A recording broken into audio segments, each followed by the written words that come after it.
Two customers walk into a bank. The first has zero debt, no cards, no car loan, no mortgage. The second has financed every corner of his life. Ask anyone which is the more valuable customer, and they'd point to the debt-free one, but the system is built upside down. Banks don't earn their billions by safely storing your cash in a vault. Storing your money is actually a cost to them. They profit by lending, and the heavier and longer your debt, the more profitable you become. This isn't a conspiracy in a smoke-filled room. It's just the cold architecture of the business. And once you see the engine, you see the whole economy differently. This is why the system wants you broke. What does a bank actually sell? Most people say money. Wrong. Banks sell time. They sell instant access to your future purchasing power. When you sign a mortgage, the bank isn't handing you a gift. It manufactures capital and lets you compress time to live in a house today that would take 20 years to save for. In return, you pledge a slice of your future life energy for the next 3 decades.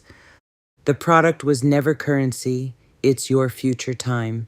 The bank buys your future years at a discount today and collects the full premium with interest over the life of the loan.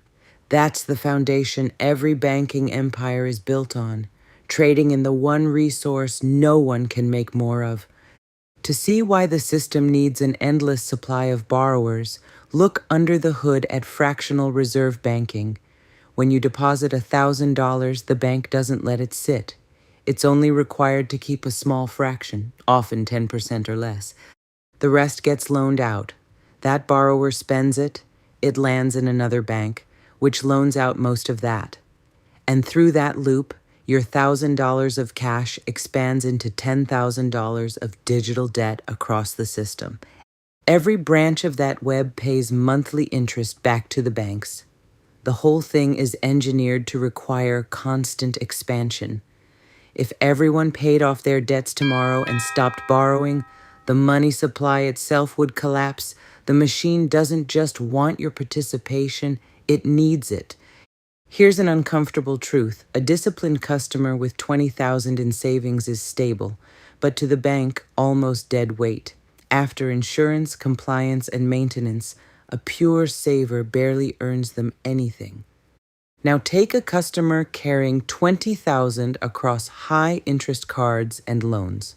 That person generates hundreds of dollars in pure recurring revenue every single month. He's turned his own income into a permanent monetization stream. Banks don't hate savers. They need the deposits to satisfy the rules. But their entire growth model rests on expanding the loan book. They don't profit from your independence. They profit from your dependence. So who's the dream customer? People assume banks want you to default and go bankrupt. They don't. A bankruptcy is an expensive disaster, full of legal costs and write-offs. The real bullseye is someone in permanent functional captivity, stressed enough to carry large high-interest balances year after year, but disciplined enough to never miss the minimum payment. That's the holy grail: predictable, recurring, low-risk yield. They don't want you to crash into bankruptcy, and they don't want you to rise into freedom. They want you balanced perfectly in the middle, paying reliably for decades. Think about what school teaches: 12+ years of historical dates, abstract math, periodic tables. Yet most graduates step into the economy completely illiterate about basic consumer finance. They don't know how a credit score is actually built. They don't know how a 30-year mortgage can cost more than double the home's price through compounding. And this gap is not an accident. The lending engine thrives on it. If everyone truly understood compounding interest and predatory credit, demand for high-interest products would drop overnight. The system quietly depends on an uneducated, emotional consumer base to protect its margins. This doesn't mean the wealthy avoid debt. They use enormous amounts of it, but they're playing a completely different game. The average person borrows to buy a depreciating thing that drains his cash flow. The wealthy borrow to buy cash-flowing, appreciating assets. They borrow at a low rate to acquire something that returns far more than the debt costs. The asset pays its own debt, and the investor pockets the spread, plus the tax advantages. They use the bank's money as an accelerator to multiply a fortune, while the untrained consumer uses the same bank's money to build a personal prison. Same tool, opposite outcomes. The difference is which side of the loan you put it on. A few generations ago, debt was treated with caution for emergencies or a home, not a lifestyle. Today, that caution is gone. You're handed six-figure student loans before your brain even finishes developing, then auto loans, then a maximized mortgage, then split it into 4 easy payments on a $50 shirt.